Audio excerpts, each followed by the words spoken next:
বনানীর গল্প চ্যানেলে সবাইকে স্বাগত। আমি বনানী পড়ে শোনাচ্ছি বিভূতিভূষণ বন্দ্যোপাধ্যায়ের গল্প সমগ্র। আজকের গল্প বেশ্যাতি। ভীষণ বর্ষার দিন। নিরুপমার জ্বর আজ কদিন ছাড়ে না। শিউলি পাতার রস খাওয়ালাম, দোকান থেকে পাঁচন এনে খাওয়ালাম, অসুখ কিছুতেই সারে না। স্কুলের ছুটি হওয়ার সময় রোজ ভাবি আজ বাড়ি গিয়ে দেখব নিরুপমার জ্বর ছেড়ে গিয়েছে। রাস্তা থেকে চেয়ে দেখি জানালা দিয়ে কি দেখা যাচ্ছে, নিরুপমা বিছানায় উঠে বসেছে না শুয়ে আছে। রোজ নিরাশ হই। নিরুপমা শুয়ে আছে, ছটফট করছে, এপাশ ওপাশ করছে, মস্ত লেপ মুড়ি দিয়েছে, দেখলেই বুঝতে পারি ওর খুব জ্বর এসেছে। সামান্য মাইনের মাস্টারি করি, 11টি টাকা মাইনে। স্বামী স্ত্রী দুজনে থাকি বাড়িতে, কায় ক্লেশে চলে। পৈতৃক আমলে ধানের জমিতে যদি দুটো ধান না হতো তাহলে সংসার একেবারেই চলতো না। নিরুপমা গোছালো গৃহিণী, যা আনি বেশ চালিয়ে দেয়। মাছ মাংস যুদ্ধের বাজারে আমাদের ঘরে আসা মুশকিল। হাট থেকে চাদা মাছ চুনোপুটি কিনে আনি। আমাদের স্কুলে বুড়ো পণ্ডিত কেশব ভট্টাচার্য মাছ ভিক্ষে করে মেছো হাঁটায়। দোষ দিই না ওকে। মাইনে পায় 3.5 টাকা। হ্যাঁ, 3.5 টাকা। বিশ্বাস করা মুশকিল হয় জানি, কিন্তু এই 3.5 টাকার জন্য বুড়ো কেশব ভট্টাচার্যের 2 মাইল দূরবর্তী তালকোনা নকিবপুর গ্রাম থেকে 10টায় আসে, 4টায় ফিরে। কেশব পণ্ডিতের মেঝোহাটায় গিয়ে বলে, ওগো অকুর, তোমার নাতিটার দিকে একটু লক্ষ্য রাখবা, বেশ নামতা পড়তো, আজ 2 দিন আবার একটু ঢিলে দিয়েছে। বলি, ও কি মাছ, ট্যাংরা? দাও দেখি দুটো বাবু, তোমার নাতির কল্যাণে একদিন মাছ খেয়ে নি। ভারী বুদ্ধিমান নাতি তোমার, হীরের টুকরো। দাও ওই চিংড়ি মাছটাও দাও ওই সঙ্গে, পয়সা দিয়ে তো কিনবার ক্ষমতা নেই। আমি একদিন বলেছিলাম, পণ্ডিত মশাই, মাছ আমি কি দুটো চাইলে পাই নে? পাই, কিন্তু আমার পিরবৃত্তি হয় না। আপনি রোজ রোজ কেন চান? না চেয়ে ভায়া করি কি? বাড়িতে 3টে নাতি, 2টো নাতনি। মেয়েটা অল্প বয়সে বিধবা হলো, কেউ নেই সংসারে। আমি সব নিয়ে আগলে আছি। এই 3.5 টাকাই আমার কাছে 3 মোহর। আপনার জামাই কতদিন মারা গিয়েছে? তা আজ হলো 3.5 বছর। সংসারে কে আছে? আমার মেয়ে নুটু আর তার কাচ্চা বাচ্চা। ওদের কেউ দেখবার থাকলে আমি কি আর ওদের নিয়ে বসে থাকি? আমারও বাড়ি কেউ নেই। বলি, আগলে না রাখলি কাচ্চা বাচ্চা নিয়ে মেয়েটা কি ভেসে যাবে? তাই পড়ে আছি। আর কোনো আয় নেই। মাঝে মাঝে পুজোটা আশটা করি, কলাটা মূলোটা সিকিটা দুয়ানিটা, এই আয়। তাতে কি হয়? একবেলা খাওয়া হয়, একবেলা হলোই না। মাছ ওরা খেতেই পায় না, কিনবার তো পয়সা জোটে না, কোনো রকমে চালানো। আমি মাছের ভক্ত নই, ওই ছেলে মেয়েগুলোর জন্যই। পাঠশালার মাস্টার পণ্ডিতদের অবস্থার দিকে কেউ তাকিয়ে দেখে না। ডিস্ট্রিক্ট বোর্ডের ত্রৈমাসিক সাহায্য আর 6 মাস বন্ধ। ছাত্রদত্ত বেতন সবাই মিলে ভাগযোগ করে নিয়ে কোনো রকমে চলছে। কেশব ভট্টাচার্যের মাছ ভিক্ষে করা নিতান্ত হীন কাজ, তবে বেগুনটা, থোরটা, মোচাটা আমরাও নিয়ে থাকি। স্কুলে সবই চাষি গৃহস্থদের ছেলে মেয়ে। আমি জানি জিয়ালা বল্লভপুরের প্রতিরাম কপালির মোটা চাষ আছে তরকারি, প্রধানত বেগুনের। সেদিন তার মেয়ে লক্ষ্মী আমার হাতে একটা টাকা দিয়ে বললে, ও মাস্টারমশাই, আমারে কাগজ কিনে দেন না। কি কাগজ? লেখবার কাগজ। টাকা কে দিয়েছে? মোর কাছে ছিল, আরও আছে। বলিস কি, কটা? মেয়েটা একটা বার্লির খালি টিন উপর করে ঢাললে টেবিলের ওপর 18টা টাকার নোট। সিকি, দুয়ানি, কাঁচা টাকা। টিনটা ঢেলেই বলল, আপনি নেন মাস্টারমশাই, এগুলো সব নেন। খাবার কিনবেন? মুই কাপড় জামা কিনবো, গাজা কিনবো, মুরগি কিনবো। আমি ধমক দিয়ে ওকে থামিয়ে বললাম, থাম, চুপ কর। এত টাকা তুই পেলি কোথায়, আগে বল। 2টি মেয়ে হঠাৎ দাঁড়িয়ে উঠে বলল, মাস্টারমশাই, লক্ষ্মী আমাদের একটা করে পয়সা দিয়েছে জল খাবার খেতে। আমি বললাম, নিয়ে আয় সে পয়সা আমার কাছে, নিয়ে আয়। অমনি মেয়ে দুটি চকচকে আধুলি নিয়ে এসে আমার টেবিলের ওপর রেখে দিল। কি সর্বনাশ, এরে পয়সা বলে? হারে, কি জিনিস? মেয়ে দুটি অপ্রতিভ মুখে ওর দিকে চাইতে লাগলো। বল, এ কি জিনিস? পয়সা, এর নাম? ওরা নির্বাক। একজন সাহস সঞ্চয় করে আমার দিকে বিজ্ঞের দৃষ্টিতে চেয়ে বলল, মাস্টারমশাই, আমি বলবো? বল না। নোট মাস্টারমশাই। নোট? নোট মানে কি? তবে শিখি? না, এর নাম আধুলি, 8 আনা। 1 টাকার অর্ধেক। যা বসকে যা। পতিরামকে খবর দিয়ে আনিয়ে তার পরের দিন সব টাকা তার হাতে দিয়ে দিতে সে মহা সন্তুষ্ট হয়ে বলল, হতভাগা মেয়েটা আমার বালিশের তলার থেকে টাকার থলি চুরি করেছিল মাস্টারমশাই। গরিবপুরের হাটের পটল বেচার টাকা 19 টাকা 7 আনা। খুঁজে আর পাইনি। পরিবার বলে আমি জানি নে, ভাইপো বলে আমি জানি নে, তবে এক মুঠো টাকা নিলে কে? এখন জানা গেলে হতভাগা ছুরির টাকাগুলো সব নিয়ে চলে এসেছিল। হতভাগা ছুরির হাড় এক জায়গায়, মাস এক জায়গায় করবাজ বাড়ি গিয়ে। না বাপু, ও অবোধ মেয়ে, ওর কি সে জ্ঞান আছে? নইলে আধুলিকে কখনো বলে নোট, কখনো বলে শিকি, সেই জ্ঞান নেই। মারধরের দরকার নেই, মুখে শাসন করে দিও। পটল কীরকম হলো এবার? তা মাস্টারমশাই মন্দ নয়। হাটরায় 2 মণ 2.5 মণ 5 কুড়ো ভুঁই শুধুই পটল করা হয়েছিল এবার। একদিন 2টো পটল খাওয়াও তোমার ক্ষেতের। শুনেছি তোমার ক্ষেতের পটল নাকি বড় ভালো। পতিরাম খুশি হয়ে উৎসাহের সুরে বলল, হাটের সেরা পটল মাস্টারমশাই। ওই নতিডাঙ্গা থেকে বিলের পটলের লত এনেলাম, যেমন পাতলা খোসা তেমনি মিষ্টি। লতও খুব তেজি, 1 লতে 5 পণ ঊর্ধ্ব সংখ্যে। ভাবুন সে জিনিসটা কি! বাহ বাহ, চমৎকার ফলন। আর একটা লত 10 হাত 12 হাত লম্বা। বললি ভাববেন গল্প কথা বলছে, তা নয়। পতিরাম জানে পটলের চাষ কী করে করতে হয়। লত পুতলি কি পটল ফলে? ওর কারকিত চাই। কাল পাঠিয়ে দেব 2 পটল, খেয়ে দেখবেন আপনি। না দাম দিতে হবে কেন আপনার? ও কথাই তুলবেন না। ফি হাটে যা পারি পটল আপনি নেবেন, দাম দিতে হবে না। আমরা এরকমভাবেই সংসার চালাই। কথা অস্বীকার করে তো চাইনি। কিন্তু এবার নিরুপমার অসুখ নিয়ে বড় ফিরে পড়ে গেলাম। ওর অসুখ একই রকম চলছে, বাড়েও না কমেও না। রোজ রোজ স্কুল থেকে ফিরে মনটা এমন দমে যায়। তারপর কি আমাদের গ্রামে পরস্পরের সহানুভূতি নেই আদৌ? আমার বাড়ি এই যে অসুখ, এই যে নিরুপমা সারাদিন বিছানায় একা একা পড়ে ছটফট করে, আর কোনো লোক নেই আমার পরিবারে। কেউ উকি মেরেও দেখবেন না। আমি যে গরিব, যদি বক্সিদের মতো কিংবা নিতাই হালদারের মতো অবস্থা হতো, তবে আমাকে সাহায্য করবার লোকের কিছুমাত্র অভাব ঘটতো না। কিন্তু আমার স্ত্রীর অসুখে কে আসবে? স্কুলে যে ঘন্টা থাকি, ওর জন্য মনটা উতলা হয়। এমন একটা গভীর অনুকম্পা হয়, দুঃখ হয় ওর কষ্ট দেখে। নিরু খেতে ভালোবাসে কিন্তু খেতে পায় না, পরতে ভালোবাসে কিন্তু একখানা পারিজাত শাড়ি, তাও 6 বছরের পুরনো, এছাড়া আর কোনো ভালো কাপড় নেই ওর। কোনো স্বাদ মেটাতে পারিনি আমি। আমায় কতদিন থেকে বলছে আমায় একটা ব্লাউজ কিনে দেবে, আমার মোটে নেই। সেদিন, আজ মাস 2-এর কথা, একদিন বলে, হ্যাঁ গো শোনো, একটা একখানা ভালো শাড়ি পরি। কী শাড়ি? রঙিন শাড়ি। ওদের বাড়ির একটি বউ রানাঘাটে বাড়ি পরে এসেছিল ওই রকম একটা। বলে সে লজ্জা সংকোচের হাসি হাসে। জানি সেও যে এটা হবে না কোনো দিনই যুদ্ধের বাজারে 20-30 টাকা দামের রঙিন শাড়ি কেনা, তবুও বলে। আমার সোজাসুজি বলতে বাধে, কষ্টও যে দিতে পারবো না। সুতরাং বলি, দেবো, ঠিক দেবো। সবুজ শাড়ি, শিউলি পাতার রং, বুঝলে?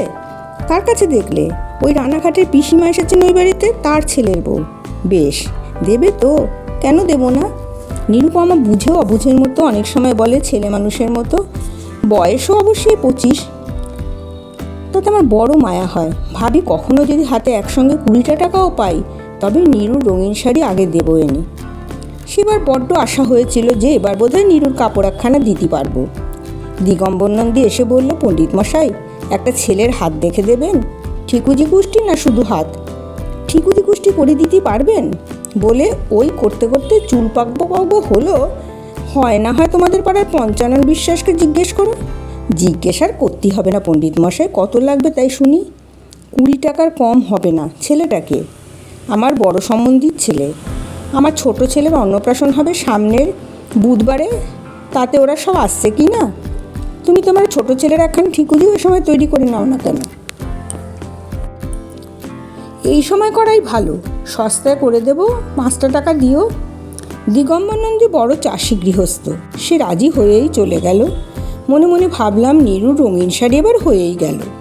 কিন্তু শেষ পর্যন্ত সম্বন্ধীর সে ছেলে এলোই না। দিগম্বরের ছেলে টিকুজি তৈরি করে 5টা টাকা পেয়েছিলাম অবশ্যই। রহমান ডাক্তার এই অঞ্চলের মধ্যে পয়সাওয়ালা হোমিওপ্যাথিক ডাক্তার, ফি নেয় 1 টাকা করে।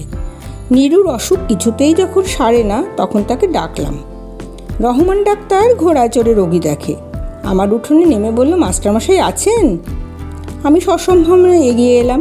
কি অসুখ? কার? মা ঠাকুরানের? হ্যাঁ, আসুন, দেখুন দেখি ভালো করে।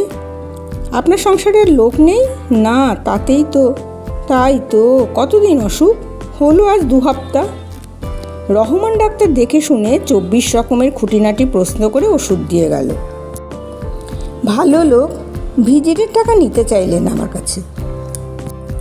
বললে, ও কি টাকা? না, থাক, আপনি দেবেন না। না, নিতে হবে। তা কখনো হয়? আমার ছেলেটা পড়ে আপনার স্কুলে, আপনি তার মাস্টারমশাই। টাকা দেওয়া নেওয়ার সম্বন্ধ নয় এখানে। তার দিকে একটু লক্ষ্য রাখবেন দয়া করে। ওষুধটা আনিয়ে নিন আমার ডাক্তারখানার থেকে। বেদানা রস খেতে দেবেন। গ্লুকোজ আনিয়ে নিন একটা। স্কুল থেকে টাকা হাওলাত নিলাম 5টা। ওষুধ জিনিসপত্র সব আনাই বাজার থেকে।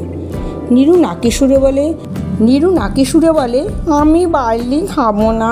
খাও লক্ষ্মীটি, খেতে হয়। আমিও খেতে পারিনি। না খেলে কি জ্বর ছাড়ে? খেয়ে নাও। আমাকে সন্দেশ কিনে দেবে? সন্দেশ খাবো। সেরে ওঠো। দেবো বই কি, নিশ্চয়ই দেবো। দেবে? ঠিক দেবো। সব জিনিসই ওকে বলি দেবো। না পারি ভালো একখানা শাড়ি দিতে, না পারি ব্লাউজ দিতে, না কখনো পারি কিছু ভালো খাওয়াতে। মনে পড়লো একবার পাশের বাড়ির সনাতন রায় খাসি কেটে ভাগ দিচ্ছিলেন 2.5 টাকা সের। ওদের বাড়ির বড় খাসিটা 24 মাংস হয়েছিল। নীরু বলল, হ্যাঁ গা, মাংস নেবে?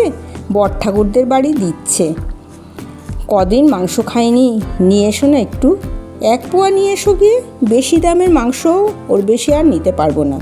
দুজনে ওই খাবো এখন। তুমি নিয়ে এসো, আমি বাটনা বেটে রাখি। কিন্তু ওরা 1 পোয়া মাংসের খদ্দের শুনে নাক সেটকালে। অন্তত 1 সের নিতেই হবে। অত বড় খাসি 1 পোয়া 1 পোয়া করে ভাগ করতে হলে চলে না।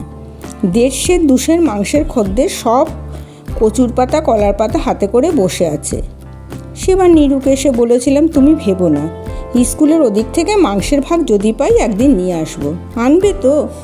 ঠিক আনবো, এই মাসের মধ্যেই। সে 6 মাস হয়ে গেল, মাংস আনাও হয়নি, ওকে খাওয়ানোও হয়নি। রাত্রে নিরুপমা জ্বরের ঘোরে ভুল বকে যখন, তখন কে বলে এই কথাই মনে হয়, ও একদিন মাংস খেতে চেয়েছিল, ওকে খাওয়ানো হয়নি। ও কতদিন একখানা রঙিন শাড়ি চেয়েছিল, ওকে কিনে দেওয়া হয়নি। যদিও না বাঁচে, তবে ওর সব কথা কোথায় লেখা থাকবে? রাতে কেউ থাকে না বাড়িতে। আমি নীরুর বিছানার পাশে একা বসে থাকি। রাত্রে অনেক সময় মানুষ চিনতে পারে না। ভয়ে ভয়ে আমার দিকে চেয়ে বড় বড় চোখ করে বলে, কে বসে? কে ওখানে? আমি ওকে পাখার হাওয়া দিই, মাথায় জলপট্টি দিই, গ্লুকোজের জল খাওয়াই। বসে বসে ভাবি কাল জগন্নাথ বক্সিদের বাড়ি গিয়ে জানাবো আমার দুঃখ। রাতে একা থাকতে পারিনি রুগী নিয়ে, কোনো একটা সাহস পাইনি। তারপর মন হুহু করে, যেন কান্না আসে। অনেক রাত্রে একটু ঢুলু নিয়ে এসেছে, কখন ঘুমিয়ে পড়েছি জানি না। ঘুম ভাঙলো কি একটা শব্দ শুনে ধর্মর করে জেগে উঠে দেখি নিরুপমা বিছানায় নেই। ঘরের দৌড় খোলা, ছুটে রোয়াকে গিয়ে দেখি নীরু টলতে টলতে রোয়াক পার হয়ে পৈঠেতে নামতে যাচ্ছে। আমি খপ করে ওর হাত ধরে বললাম, এসো, যাচ্ছ কোথায়?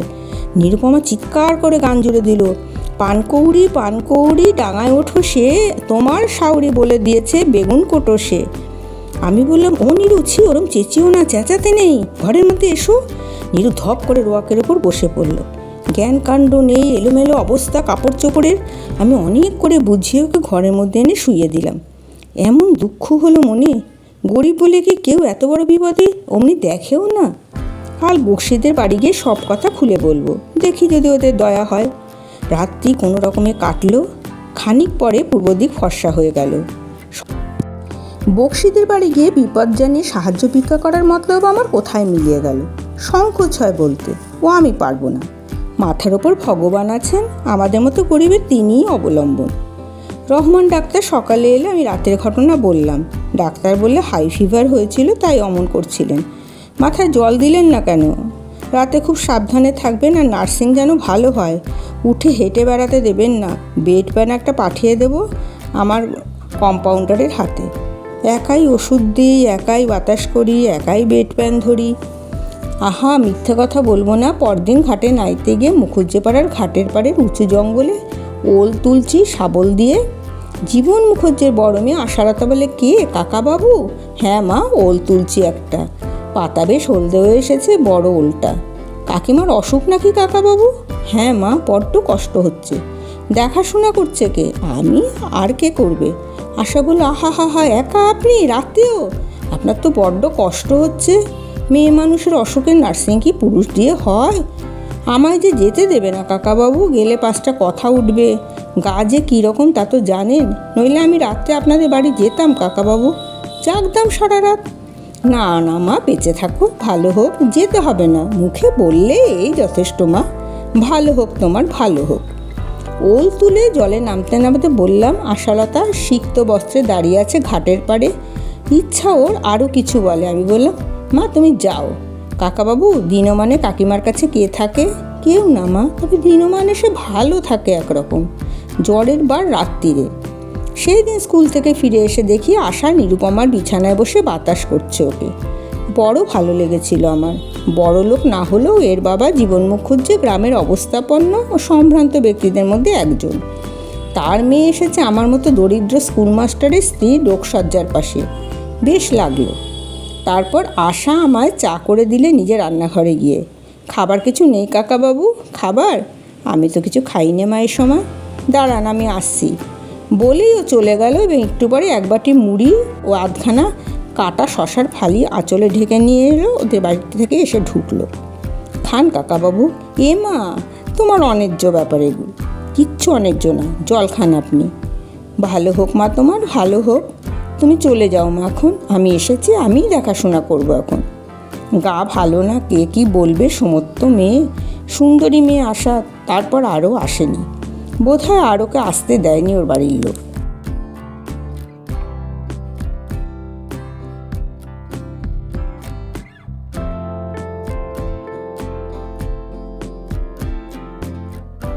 পকেট খুঁজে দেখলাম হাতে 4 আনা মাত্র পয়সা অবশিষ্ট আছে খাবার কিনবার।